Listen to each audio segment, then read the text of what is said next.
Welcome to our February PatternShifts affiliate partner professional learning community. Tonight, we are pleased to have Tommy Darwin, and he's going to be talking to us about what it actually means to manage change and do it well. So Tommy, it's all yours. Thank you, and I am getting my screen sharing. Okay. Share with the view. Everyone see this? Mm-hmm. Yes. Okay. Terrific. Awesome. Oh, had somebody else come in? So my real goal, as I said in the invitation, was I really just wanted to kind of host. I like these ideas, the idea of like a potluck, but where you just bring different ideas. And this is as much for my benefit as anybody else's. One of the wonderful things I realized when I first joined this group was how much I'd met kindred spirits who had been on some very different professional paths that I had. So I'm looking forward to learning. So as I said in the group, I'm gonna just want to raise this question, right? We are all in the change management business in one way or another from all different angles. So I want to play around with this idea of what it means to manage change. And especially from the standpoint of how people live through change. So I'm going to do this in a couple of ways. I've got some slides. I'm going to walk through 2 or 3 to kind of frame the conversation for us.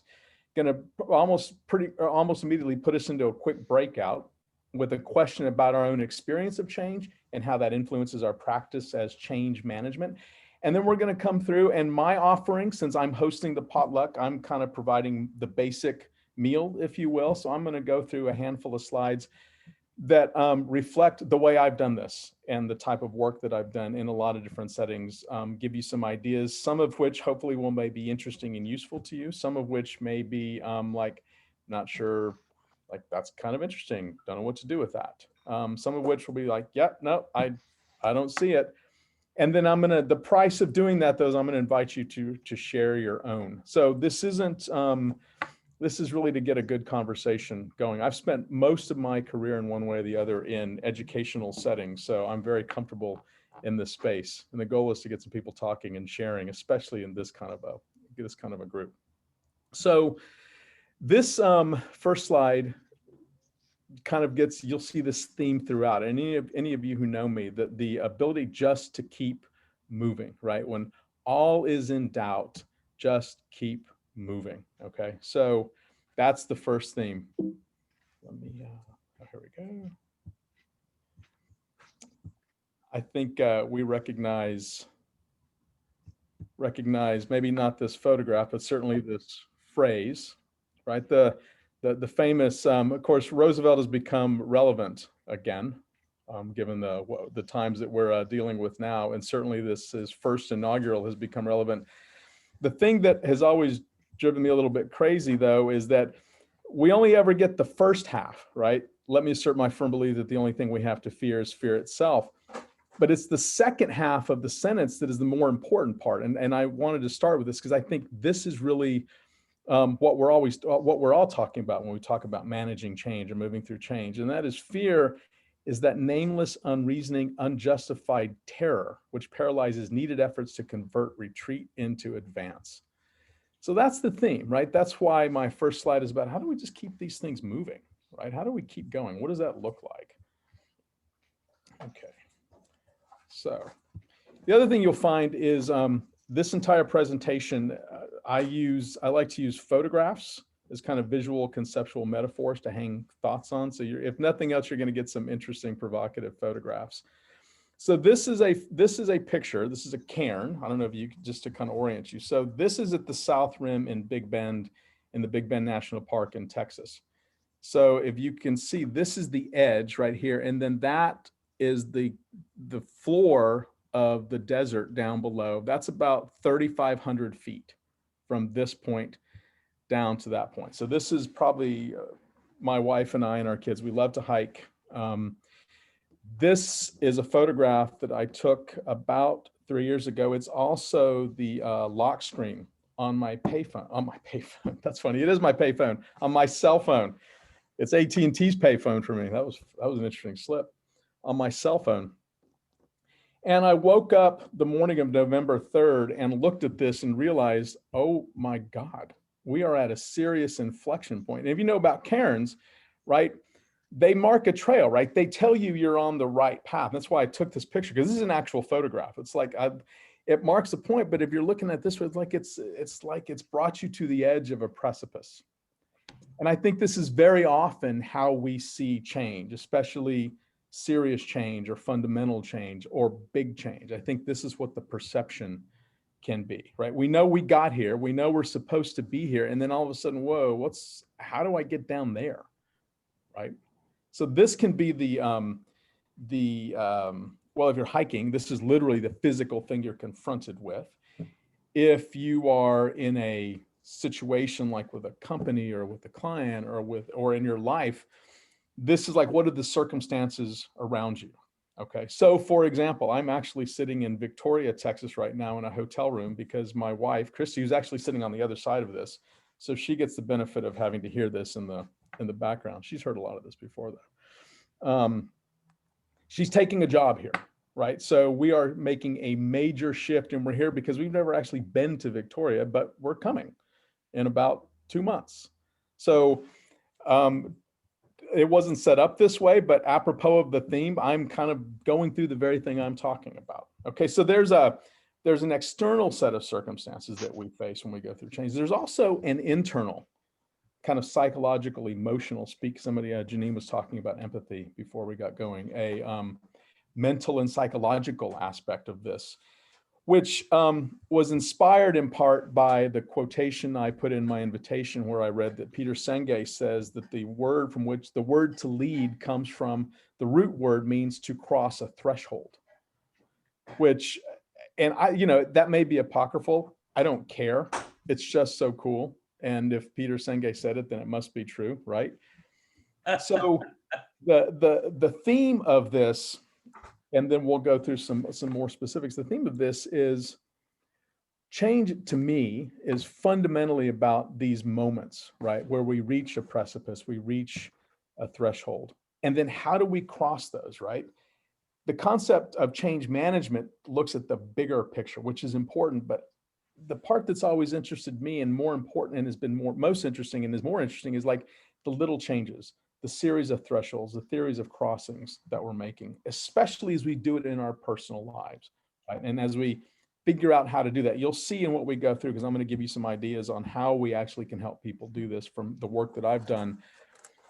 I think a lot of it has to do with drawing on what's already available to you. In fact, I don't think you can do that in any other way. My suspicion is that all of us do this work in some respect because we've gone through changes, we have faced changes, or we are interested in, but there's typically something that brings that in, right? And I'm not trying to get all psychological and reduce everything to that, but I think that's an aspect of it, right? And I think that's something that we can draw from. I think it's something that we can have our clients help us draw from, in addition to strategies and methods and techniques that we use. That's the piece that I want to focus on. So we're going to do, at this point, I'm going to pause the slides. And just to kind of set the frame, I'm going to have Susan put us into some breakouts. And the question is very simple, right? Or maybe not so simple. But the question is, just think about a moment, professional moment, a personal moment of crossing, coming up to a precipice, like in the first photograph, or crossing a threshold, something that was meaningful, and how that informs or has informed your own practice as somebody who works with others to manage change, right? Does that make sense? That's kind of and what is that? And we'll come back out in either those examples or what you've learned from that moment that then makes you good at what you do, right? Which is why you're in the change management business. Okay, so we'll just do that for, I think, Susan, what do we say, like groups of 3, so maybe 10 or 15 minutes? Right. So I'm going to put you into breakouts for about 15 minutes, and I posted the question in the chat box, so you'll be able to find it there when you get into your groups.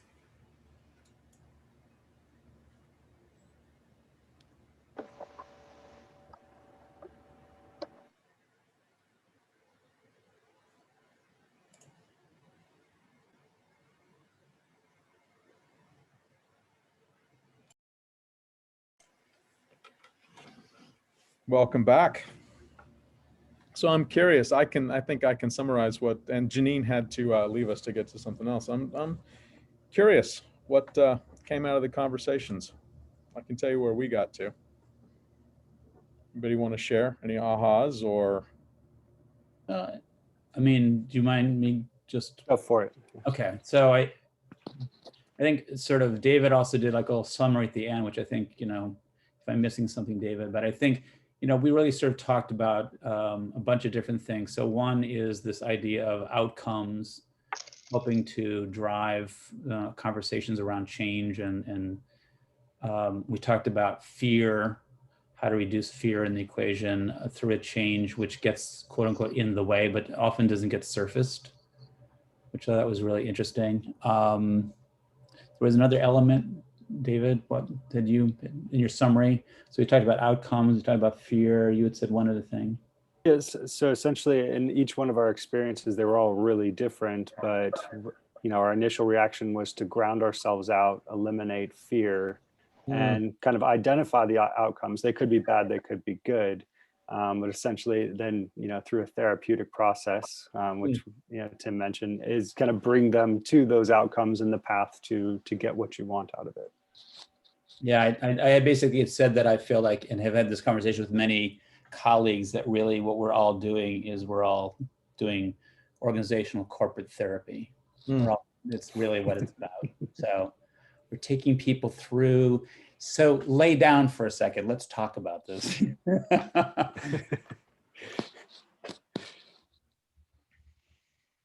So that's ours. I think your opening quote, Tommy, might have biased us to the fear topic. Maybe Yeah. it actually, yeah. That's funny, dude. I didn't even think about that, but yeah. Yes, it's subliminal. Right, exactly. Okay, what about our other group?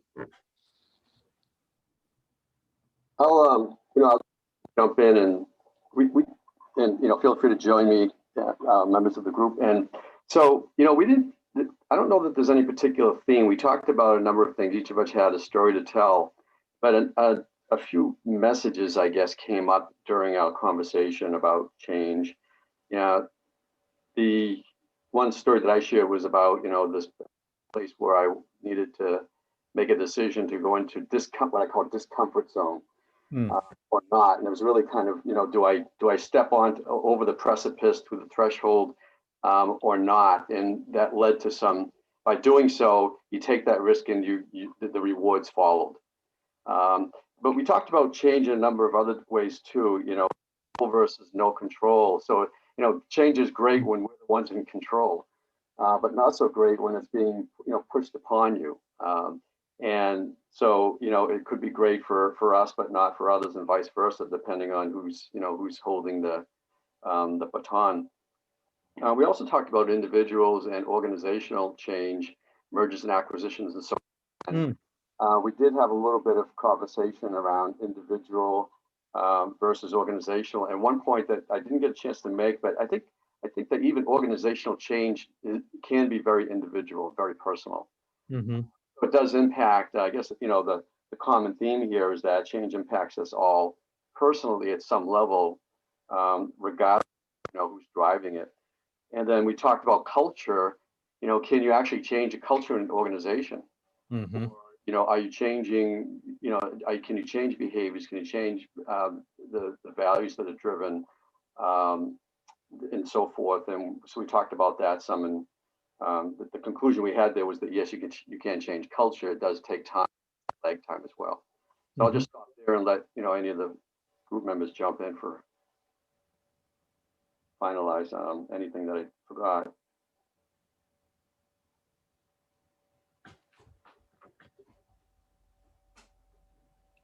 Well, jump in if you think of something. Sorry, I wasn't in a group, but as I was listening to all of that, I really like what you said, David Hosmer, about discomfort, because we tend to want to get out of discomfort so quickly that sometimes we're willing to do anything in order to return to a sense of comfort. And I think it's really important to recognize the value of discomfort from both a learning and a change adaptation perspective. So thank you for bringing that up. Well, another element that came up in our conversation, Janine talked about the moment she brought up was the impact of COVID and COVID hitting in there and immediately wiping out 70% of their business, which then prompted, I think she said, a 2-week fetal position was how I think she put it. It's a strategy. Right.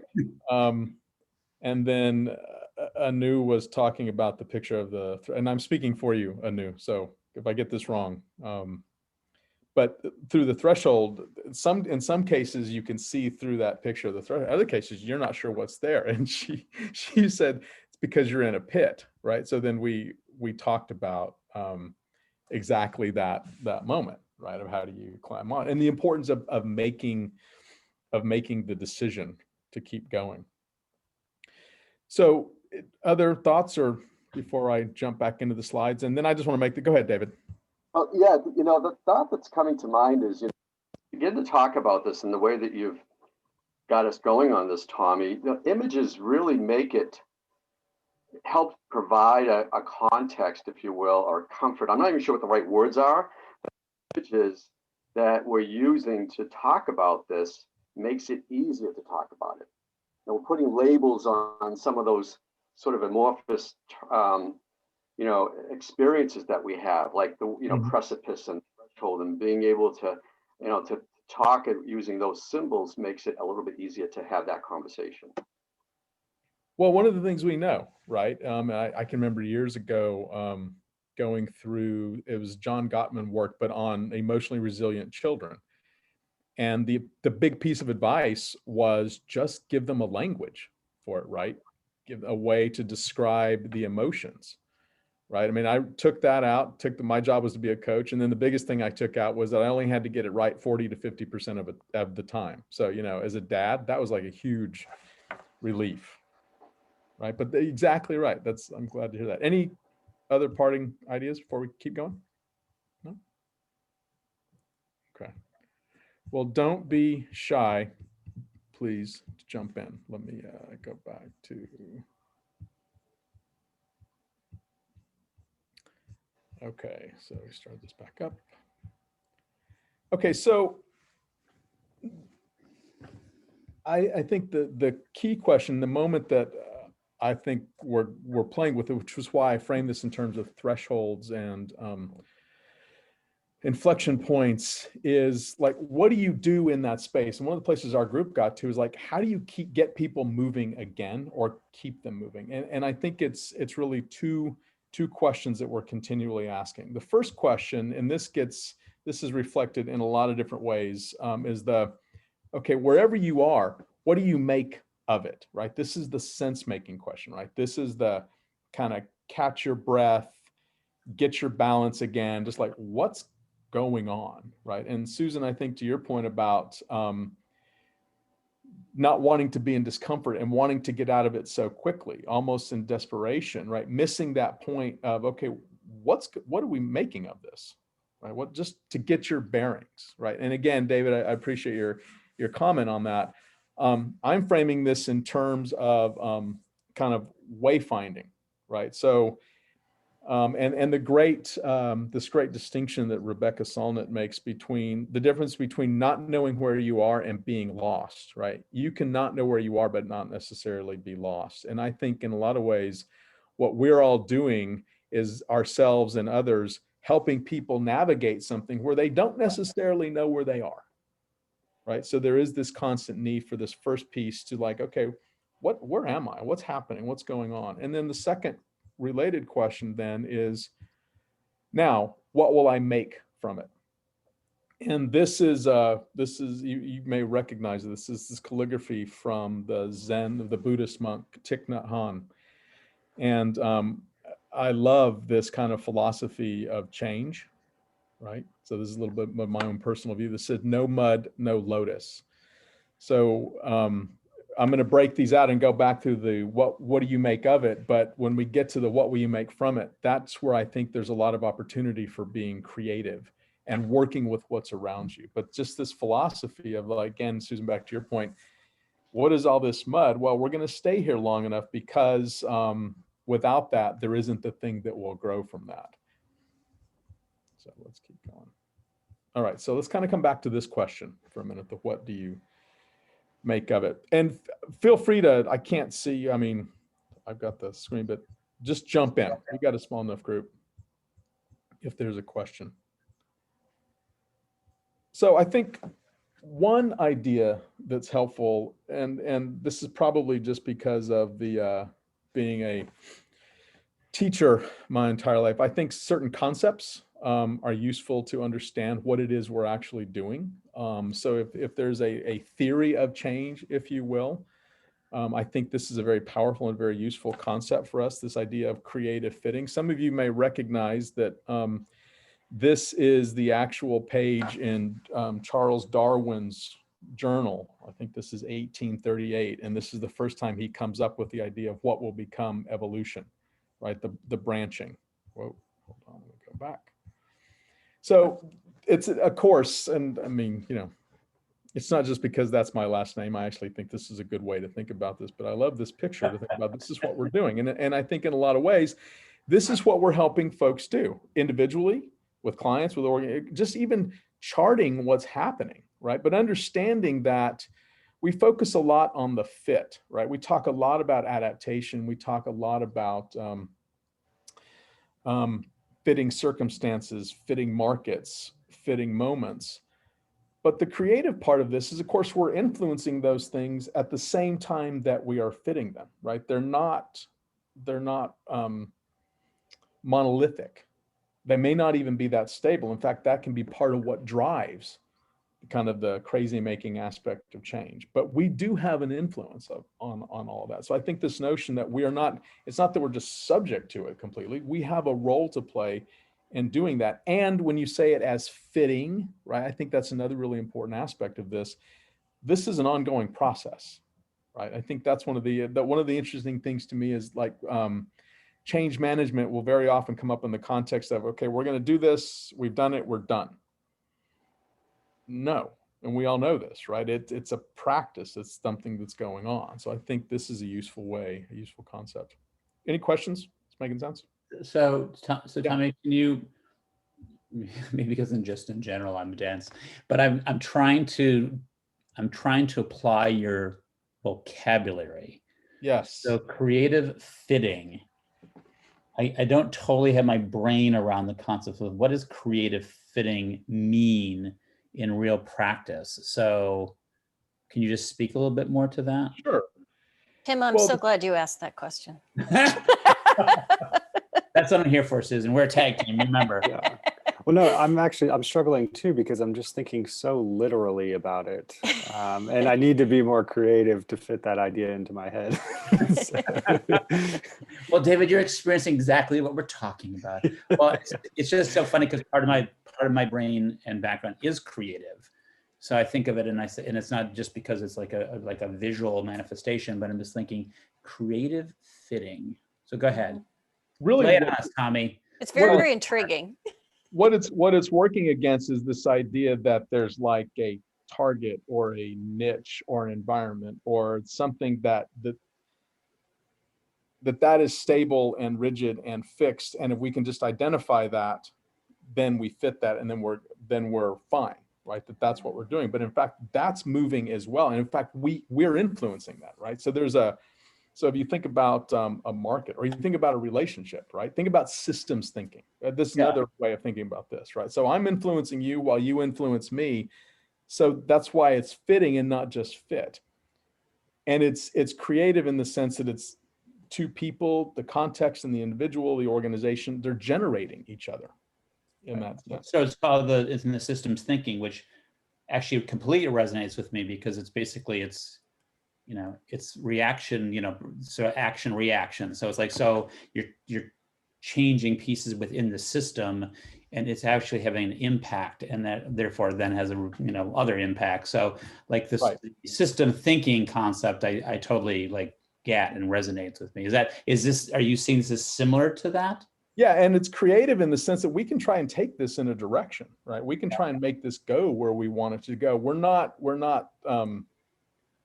entirely subject to or controlled by our circumstances, right? So that's like, that can be good news to some people. Okay, I can change this as part of how I adjust. I can change my, or it can be really bad news, right? It can be like, oh, so you mean I don't just have to figure out all of these parameters, and once I get all that down, that I'm going to know exactly what to do? No, right? That's the thing about systems thinking, is that there's this mutual changing. So this is both meant to be an encouragement. You can change what you're facing. You have an impact on that as you're adjusting to it.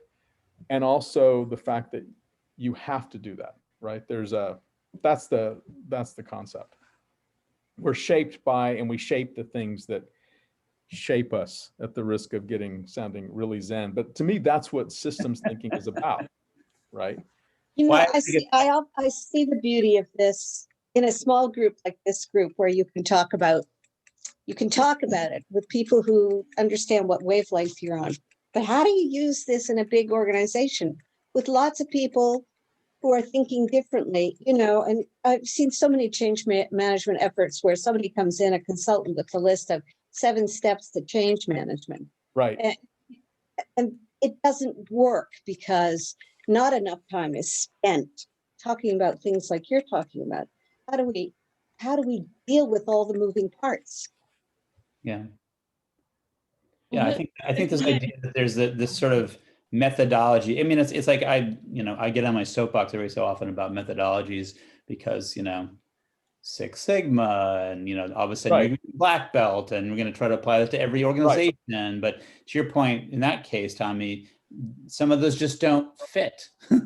Like you're trying to cram this thing into it, and I think maybe that's part of also what you're saying, Janice, is people are trying to cram this thing into it. It's like, it sounds good on paper, as opposed to cause and effect relationships, right? So I think the cause and effect relationship thing is really compelling in a particular way. Well, you have to have a method, right? You have to have a take, if you will, and a way to use that. And Janice, you're asking exactly the right question. And there's not an easy answer to that, which was part of the idea of just like, okay, I'm just going to put this out there. I have some thoughts. I'm very interested in this group. This is why I wanted to put this, because I knew that this would come up. Okay, so how do we use this? I think one of the answers you've already, in the way you asked the question, Janice, is part of the way we use it is to create the space to even have the conversation. I mean, this can be a very dicey kind of conversation, especially if what we're doing is creating certainty and a direction and a path. Let me put a few more things out there, and then let's come back to it. But thank you. You guys are in the spirit of this. So frames. I mean, this is related to this. Frames, both in the cognitive sense, okay, this came up in the group. Some of you have mentioned this. In addition to knowing that this is a dynamic process, it's absolutely important to then understand what the frames are that you bring to bear. We all bring frames, right? This is the good news, bad news situation. And when you were talking about methods and all the different methods, those reflect frames. The good thing is they orient you, they help you focus, but they also limit you. This is why I love this picture, right? Because you can see that they give you a path, but then they keep you out of certain other paths. And again, that's the trick of identifying the frames and getting them on the table. Again, not judging them, but identifying what they are. What frame am I bringing to this? And part of the purpose of this whole conversation is to bring a slightly different frame to the work we do, just to raise the questions, right? To raise possibilities. Because the thing about a method is once you get down that road, you're very much on that road, which can be great. But how do you then adjust? How do you figure out if that road's not working? Closer to this whole point of how do we come through inflection points and how do we cross thresholds, right? How do we even just look around us to see what else might be available, right? Because our frames, while they can be very powerful, they can limit us. Mm-hmm. One of the things about having different methods, I like this idea of having a repertoire of methods, right? Or at least being knowledgeable of different methods so that we can switch. This came up in our conversation, Right. you know, kind of, and can you switch frames quickly to say, well, maybe if it's not this, it could be this, right? So here's an example of framing that I think is also apropos of this conversation. And it gets to how we think about this entire process. So these are maps, as you can see. These are maps to the South Rim, which is where we started in Big Bend. And these are different types of dimensions, right? How much information do you get?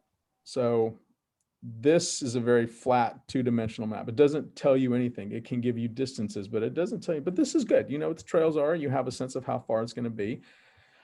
This is also a way of framing what it means to move through something. I think some approaches to change management are kind of at this level, right? This picture over here is the same trail, a little more dimension because you've got a little bit of topography that's added, right? So there's a little more detail. Because really what we need to know, well, hold on. Really what we need to know in this first one is like, but what's it really going to be like? This begins to give us a sense of it. Then you can go to a map like the one on the left here. This is the official U.S. Geological Survey. Any of you who have hike long distance know these are the maps you actually need, right? Because at least you know if you learn how to read them. And then this is what it's like to actually be on the trail. And I pointed to this. So this photograph is taken at exactly this spot on the trail. So being able to telescope back and forth, right? That's another aspect, to go to start here, begin to lay in these elements. So you can think of leading somebody through a change, going through a change or through a change process, being able to figure out some of the detail here on the right, getting more and more detail. And I think sometimes this is a lot of what we're doing, at least initially, is mapping out the terrain, but this is always where it's going to be lived. And this picture in particular, I don't know if you can tell, it's not a lot of an incline, but that incline is about 4.5 hours into the hike, which it can be quite a little bit of an incline. So in terms of how we understand what we're doing and how we understand the frames that we're bringing to bear and this relationship of mapping, and as we help others walk through a change process, I think understanding where we are and how we get at all these different levels. They're all valuable, right? It's just this relationship between this and being on the trail itself. And I think in a lot of times we're helping people move through this actual experience using these resources to do this. I like the idea of maps, and I can imagine that people will be in different places on the trail. So Right. they'll need different kinds of support at various times. Yep. And I think, to me, this is really powerful because I think a lot of times what happens is people get the first map from leadership and then they experience that picture. Right. And they can't make sense of it. They don't really understand how to connect those two pieces. And you need both, right? That's the thing. It's like, because what move you can make is like, well, you know, this is too abstract or it's too theoretical or it's too, no, you need to have a map. The trick is to be able to move back and forth between them. I think that's the point. And again, I'm drawing from my own experience. I've hiked this trail many times. The last one, when I actually took this photograph, I had managed to dehydrate myself and was cramping. So that climb right there, and I had 3.5 hours to go at this point. That was not a fun climb. And that was just one of many that were coming. And that's why I took the photograph, right? Because I'm thinking, it's not that I was anticipating this presentation, but I'm always thinking of pictures. Other thoughts, questions? I mean, Tommy, I think the idea of mapping a process and or giving people different levels of detail is certainly incredibly compelling. And I think it also is about the people that are kind of in the room. Yeah. No, it's like how much detail. Like it's so funny. I look at your. It just shows you how I'm wired. So I looked at your original one, the original map. So going back Right to here? it, yeah. And what I think to myself is, what do the colors mean? Yeah, those are You've different got three trails. different things. It's like, so is yellow, harder, higher elevations, blue is, or it's just identifying different trails, Just which different trails. Yep. really is, right? And Yep. then I look at the next one and I think, okay, well, that's kind of interesting because it has some height things. So maybe get a better sense of it. And then I look at the type of, the topographic one in terms of the details, Yep. and my brain goes, whoop. Yeah, too much. It doesn't really, almost like it really does have a lot more data to inform you, but like I don't necessarily, in this case, maybe know as easily as how to apply it. And then this last slide that you're talking about, I totally know how to apply, right? Because that's the on the ground version as opposed to, but I do think this idea of that's great. certainly mapping a path and using various detailed manifestations to help people to walk through it is really, valuable. And I think it's probably what most people don't do well, because I don't know who said this before, because we kind of want to move through things fast. Yes. So it's like, why are you wasting my time with all this detail? It's like, because there will be, to Susan's point, because there will be some number of people that you will leave in the dust because you haven't talked to them, how they're going to go through this process or what this map is going to look like, or the "you are here" thing, which is one of the things I love about your arrow, that it goes to it, and then you have a picture that represents the "you are here." Right. So, and that original, just if you're curious, that original photograph, I don't even, that's right there. That's the point. So does this sort of relate to strategic, operational, and tactical as well? So like the first map is more the strategy for the change. And then by the time you get to the last one, that's sort of the grunt work, the actual tactical things you have to go through to get there. Is that how you'd describe it? And the relationship between them, right? Okay. Kind of the real time. I think the key concept is the being able to move back and forth between them. And that can be different people, right? It can be and this can manifest in different ways.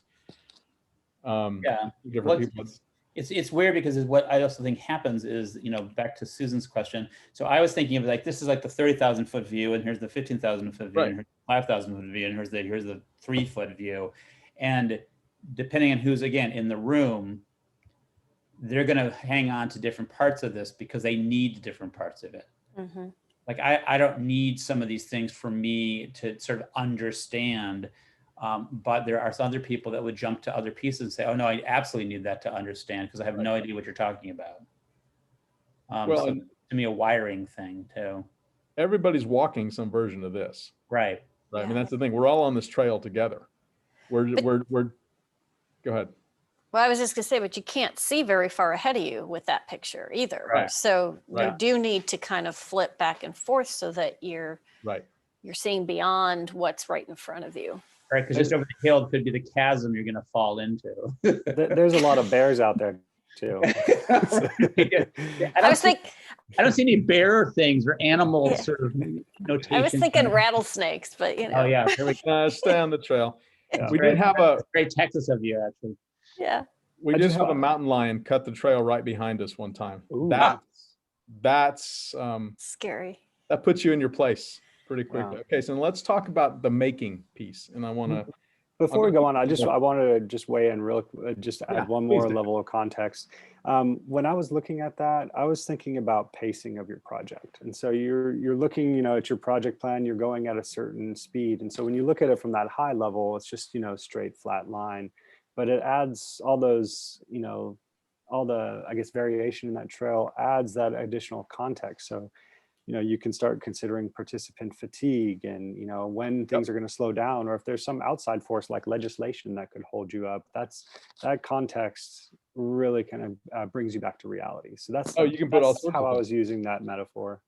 Well, because if I thought about this just now, then I could include the app, the weather app that There you should go. have told One me more layer, yeah. that I should have had more water before I got to that point because, okay, so I'm going to pick it up a little bit and go through these a little more faster. These, one of the things that I've noticed, and again, I was mentioning this to my group, having done a lot of this work outside the context of, like, say, an organization, right? With individuals, with community groups, with lots of folks who, I mean, because even by the time you get into an organization of whatever type, there is a, you kind of learn how to do organization. So there's kind of a shared understanding that you can begin to work with, which I think is interesting.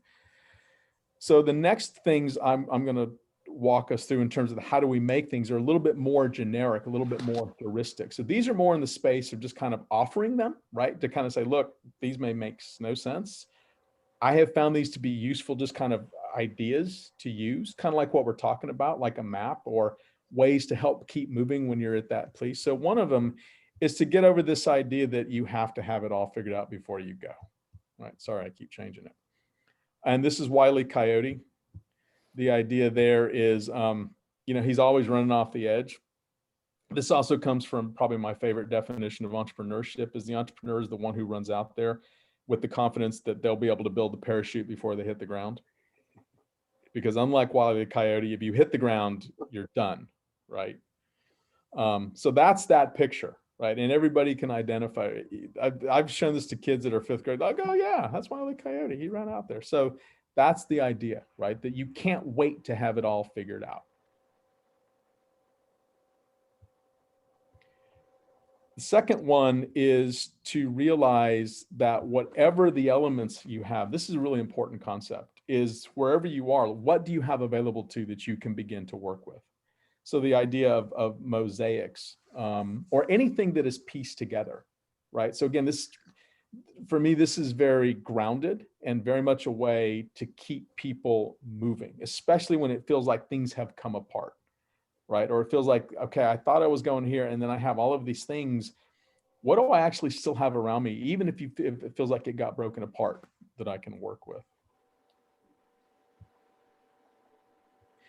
This, I just included this because it's that same frame, but this is a William McDonough concept. It's actually behind the whole idea of the circular economy or the idea of zero waste. It just says, this is actually a cherry tree because that's the famous example that William McDonough uses, and that the cherry tree produces no waste. All of this will become a nutrient, right? It will get fed back into the ground and ultimately back into the tree. The concept from a change standpoint is have a mindset of looking for, like the picture of the mosaic, all of this can be beneficial one way or the other, if I can find it, if I can. And I think in a lot of ways, especially at the individual level, part of our job is to help people see that, right? From the standpoint of, think about the frames. What's the frame that we're going to bring? To me, this is a very powerful frame to bring to change, both this one and the idea of the mosaic, right? To keep people moving or to begin to see where you can keep moving. Thoughts? Questions? Reactions? So Tommy, in this, so just to go, and so obviously I love the idea that there is no waste in nature, which of course is, to me, is also part of the systems dynamic, right? Mm-hmm. So, but how does this apply in? So let's say you're in an organization, you're talking to people about change. You're saying, I love the mosaic, and sort of what are we going to make new out of the pieces we have? What other pieces do we need to add to it? I mean, that's all a great way to sort of talk about it. And then the concept of waste in that, is the goal or the idea to look at that new thing and make sure that it doesn't have waste in it, or is it that to minimize waste, or what do you think that, in terms of that metaphor, how would you use that? What it means, the way I would interpret it is, let me give you another example. Years and years ago, I went out and spent some time with IDEO out in Palo Alto, and they have a toy box, which is just stuff. And the way they came up with the stuff is it's all the stuff that didn't work, right? All the failed designs. They don't get rid of anything. They catalog every failed design. Right. Because somebody tried something, but you don't know when it might be useful, right? So it's kind of, it's kind of they're pack rats. But being IDEO, it's you can, I don't know what it is now. This is like 18 years ago that I was out there, but we had all the metal ideas that didn't work, and we had they were categorized. So if you were working on something and you knew you needed something, you could go to the toy box and get something and just try it, right? So it's kind of the blunt force innovation. The idea of no waste is there can be this tendency, well, that didn't work, we can get rid of that, right? The idea, the idea of fail quickly, Right. that can mean, but then eliminate the idea. Well, but you don't know. That idea maybe didn't work here, but that might work at some other point in the future. Right. Right? So you may not keep it all. Or there's another great quote. The first rule to tinkering is to keep track of all the parts, right? If you're taking stuff apart, keep track of everything. That to me is how this idea would apply. We can't be too quick to throw ideas away just because they didn't work in this instance. In that circumstance. Right. Mm-hmm. Especially if we're driven to execution purely. And of course we have to execute, right? But if we're trying to eliminate and quickly, great, but then keep track of all the stuff you're getting rid of, because that might be the idea. Well, it's sort of interesting because I mean, the idea of how do you create a discipline for organizations to actually be doing that? Because IDEO is obviously a very unique entity. I mean, their world is ideas, right?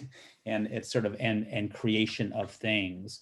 And I think what you're saying makes complete sense to me. But how do you help organizations hold on to the inventory, if you will, of the whether it's the parts or whether it's the ideas or whatever?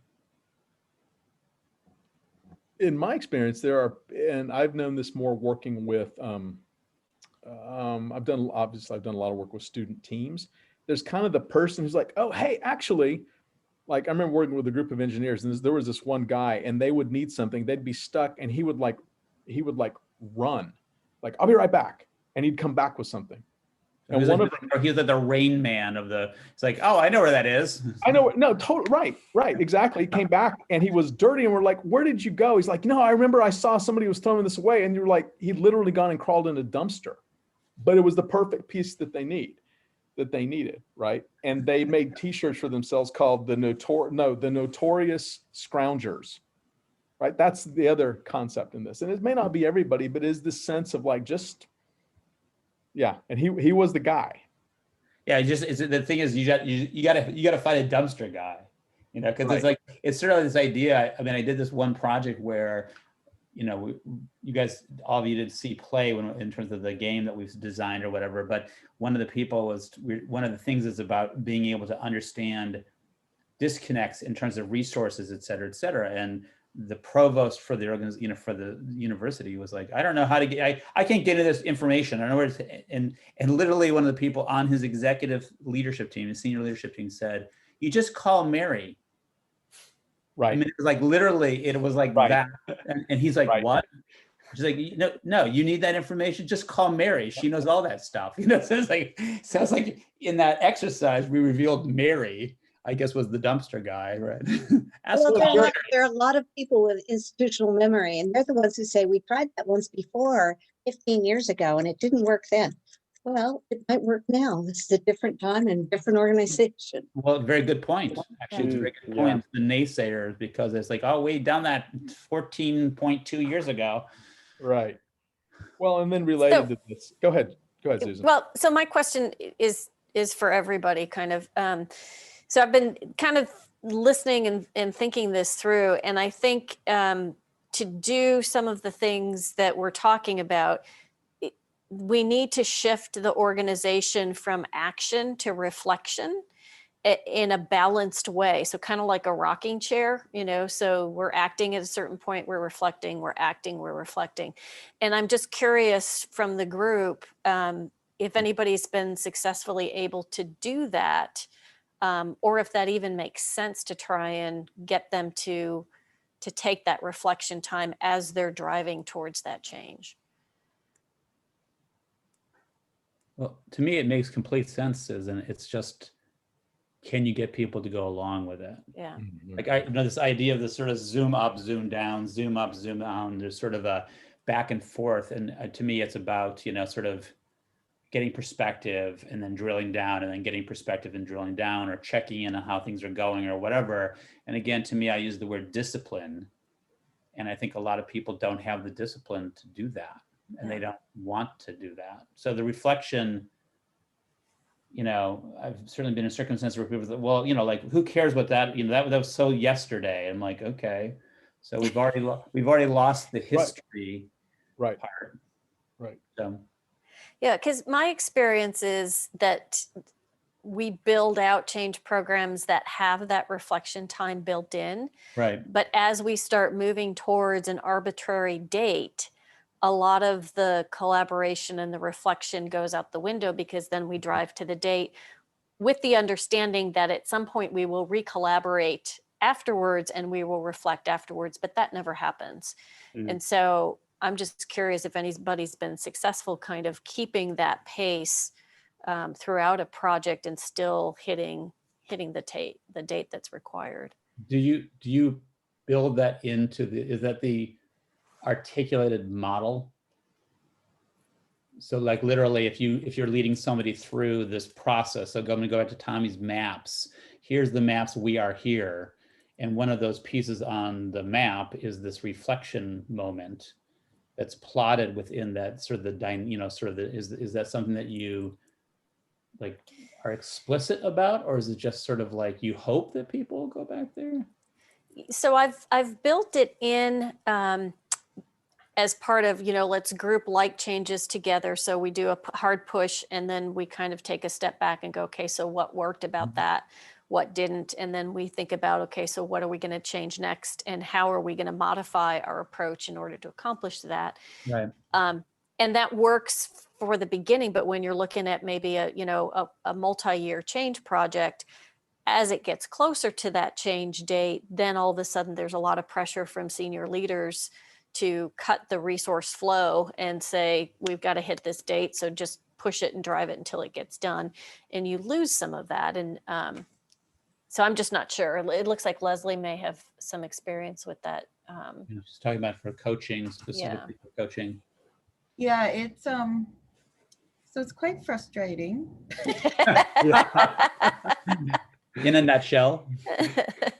But the last thing that I tried was so I wrote it into the contract. And then I built it into the first 10 minutes of every either meeting or the coaching. And I created a template so that people in preparation for the meeting, if it was a meeting situation, a project meeting situation, or if it was a coaching session, they had to complete it's like really a simple template, like, what did you think? And what, you know, but I just made it pretty. They had to complete it. And so then I would just call on people. And so if they had nothing to say, then everybody knew they had nothing to say. So then the peer pressure for the next time was they would, Basically it's a shame-based system. Exactly, yes. It didn't work the first 2 times, but by the 3rd time, people were kind of like, well, she's just going to call on anybody she feels like, and I don't want to be hanging out there in the wind. So this is the first time I ever tried this situation, but so far it's working. We're in the 2nd year. But yeah, it was literally written into the client deliverables in the contract. Nice. Thank you. That's helpful. I'm mindful of time. I'm going to get through a couple more. If I could interject real quick. Yep. Awesome. The problem I've seen in 30 years of my consulting and some of the companies I've owned, and even one of the companies I was president of, is change management is driven top down and not bottom up. And people support what they help create. So if the key is to get buy-in, number one. It's, the vision and change is great, but if not everyone's bought in, or you have resistance at the bottom because they don't feel like they were listened to, most of the people at the bottom already know what needs to happen. It's leadership that doesn't listen to the rank and file about what needs to change, because they're the one that lives in the day-to-day environment. And so the more you can get people to come up with the process to drive the change, they probably want the change anyway, because they're living in the hell that they already know needs to be changed. So in my work with organizations, it's about how do I get the people involved from the bottom up? I already know what I want them to do. They don't know that, but it's about how I lead them to water to make them drink. So it's about funneling then the ideas of what I really want to get done and getting people to think about the possibility. So I have a very simple process that puts 5 questions on the board and challenges them to think about where they are today, because I already know they want to change. They just don't know how. So my philosophy is people support what they help create, and quit trying to drive change from top down and learn how to build it from bottom up. There's my 2 cents. So Rick, I have a question for you about that. So when you say that you know that they want to change, how do you know that? Well, so people gripe and complain about things not going the way, or management not listening, or, you know, one of the biggest things that I hear constantly is, well, we don't communicate. Okay, well, so why? Well, usually it's a lack of trust. So how do you build trust? Well, you build trust by getting people together to talk. So the whole piece to building it from the bottom up is about engaging people and let them begin to share their thoughts. One of the funniest ones that I ever led was an accounting manager, a controller, said to me, he said, look, you know, we're a $600 million division in the US of a $2 billion Japanese company, and we can't get our billings, or we can't get our financials done in 4 to 5 days. It takes us 15 days on average. We can't hire anybody. Everybody knows what the goal is. We know what needs to be done. We just can't get there. And I've never led an accounting department in my life, but in 6 months, I took them from 15 days to 5 days. By getting people, and we saved 150 man hours through our engagement around looking at turning over every rock about what's wrong and how we make improvements. And it was the group that drove the change, not me or the controller. So go ahead. No, go ahead. Finish your thought. So the more you can get people involved in the process and show them how it affects them and makes their life easier, and they're part of the solution, you get buy-in. That's called employee engagement. Well, I think that's a Go ahead, good Jan. point. But I also think you need to go in and ask them what they think needs to be changed, and Yes. let them come up with the ideas, and then let them implement it. And I think that's a key point that's often overlooked. And top-down change never works. People will sabotage at every single level, even if they want the change. That's right. So I think you need like whole scale change where you get people involved and engaged in making the changes they want to see. Well, So I have 5 questions that I write up on the board when I go into that change management initiative.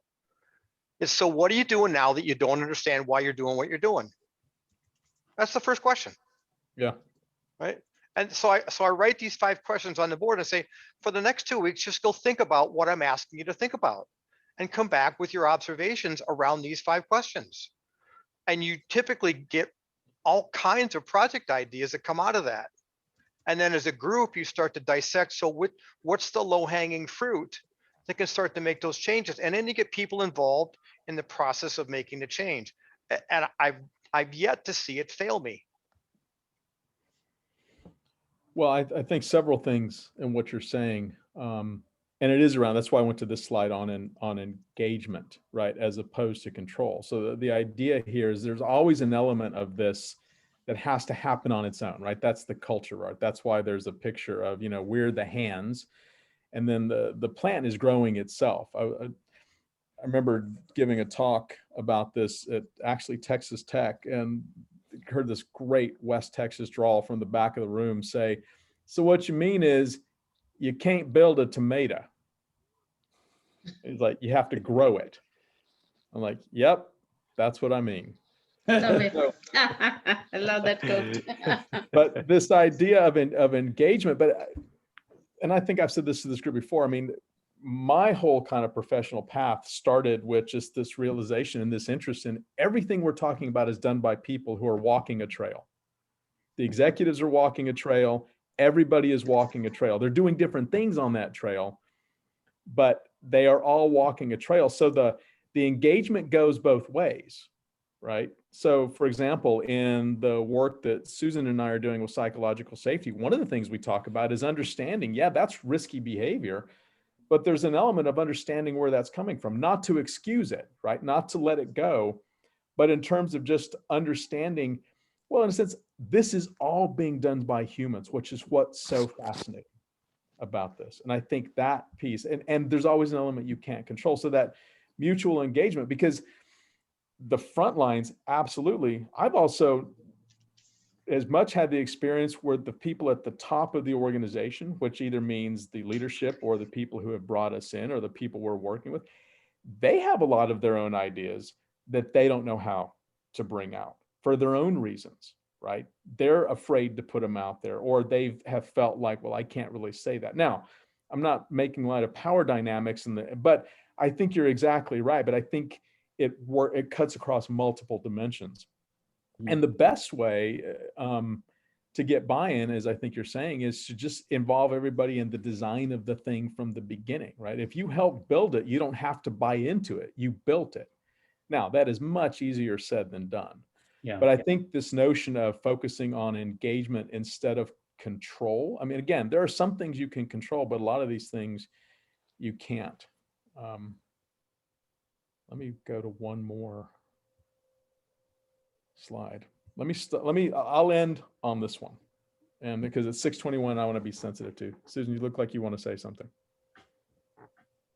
Okay. That looked like a Susan moment. yes. So, and I'll end on this, and there are more slides, but that's fine. You don't ever eat all the food at the potluck. So this is perfect. And I do want to be sensitive to time. This concept of scratching gets to the idea, and I get this from Twyla Tharp, which you may know her book, The Creativity Habit, and then and her most recent book is on movement. It's awesome stuff, and for the stuff that we're doing. But this idea of scratching, right? And what scratching means is that it's the necessary counterpart to broad strategic thinking and thought, right? This is the part where I got nothing. So I'm just gonna try ideas. I'm gonna read. I'm gonna listen to a lot of different folks. I'm going to do everything I can possibly do today just to keep myself connected, right? And I chose this picture because I was reminded in reading that of one of Jim Collins's piece. He's a rock climber, apparently. I just recently discovered this, and he writes about the difference between failure and failure, right? And this difference between failure meaning you recognize, okay, it's done, I'm quitting, and falling means you keep going and you may fall, but you didn't fail because you didn't quit, right? You didn't keep going. So this to me is, and this picture especially, I think this is a lot of what we're doing in those in-betweens, right? I think this is a lot. And if we can understand that this is part of the process and helping facilitate this process, and I think this is a lot of what happens in those moments in between. I think this is what the moments for reflection, or God forbid, the moments for rest, right? I think it's very helpful now that we now know that rest is a key part of performance, so that you do have to have this balance. And Susan, I liked your rocking chair analogy, right? We have to kind of go back and forth between them. So it's all, I even think this is what is happening when we're doing strategy. I think the folks who are coming up with it are kind of very often in spaces are like, I don't know, what are we going to do? Well, let's try this. Let's talk about this. So this for me personally, this notion of just keep digging. And then I have a good friend who's been very successful, and he says, yeah, I'm basically just a squirrel. You know, I just run around, I dig here, I run over there, I dig there. So there is and to your point, Tim, of like just the discipline, right? To just kind of keep and being comfortable with it. Sometimes it's just small gains, but if you're staying at the game, doing that. We've got about 6 minutes left. friends. So I want to. Tommy, can I be the guy that earlier was the one that said, I don't know what, I can't place this. So the word, sorry, and I mean to be like the village idiot, but the word scratch, what does that mean in this? I mean, I got the idea of that you have to keep digging, the squirrel metaphor, stuff like that, but how does scratch relate to what you're talking about? I'm trying to understand that word. Because you may not even get that deep, right? Literally, you're just, it's kind of the least thing you can do to keep kind of coming up with something. That's the way she explains the, when you're, the way people look for inspiration. So like it almost like keep scratching the surface in multiple places. Yes. So because that's how you unearth things. You don't have to go deep necessarily, but just keep scratching to uncover. And it's also a question of just like, it's that, and I may not have the energy to dig deep, right? I may not have the resources to dig deep, but it's like, what's the least thing I can be doing to just keep myself in that spot, especially when I feel stuck, especially when I don't feel like I know what's going to be there. Or if we go back to our news, great metaphor, we're in the pit, right? All right. So that's why this notion of climbing. And if you know anything about rock climbing, I've never done it, but I certainly am just impressed by, the holds that people can get. Yeah. Right. That's the concept. Well, it's actually your comment, the failure and failure. Yeah, that's Jim Collins. That's not me. I know, but it's kind of frightening. So like, especially with this particular visual, it's like, oh, so when you fall. Yeah, but they've got ropes. They're not gonna, unless they're free soloing, they're not gonna hit the ground. Well, and years ago, I was reading an article about mountain climbers and people who had gotten to the top of Everest several times, or Kilimanjaro, or wherever they were climbing. They said, to master the climb, you have to master the fall.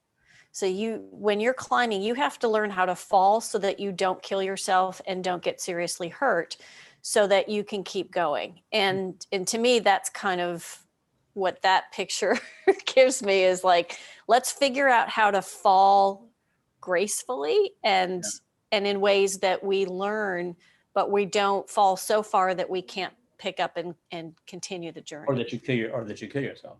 Right. Yeah. Yeah, there's so many metaphors in there, because even when you're climbing, a simple route, there's a million ways to do it. Right. It's not like climbing a ladder. And so you have to be creative, and you do get stuck halfway up the wall, but you take that moment to pause, look around, take in your surroundings, and then up, and then go over there and scratch out that one tiny handhold with your fingernails, and then keep progressing up. Right. So this is my last slide, and this is one of my very favorite inspirational ways of looking at things. I'm just offering this to the group. It's from the Talmud. I don't know where. But just to that point of like, how do we manage the little things, the big things, the enormity of what we're trying to do? I just think this is so powerful. And I think apropos of all of the work that we're doing together. Powerful.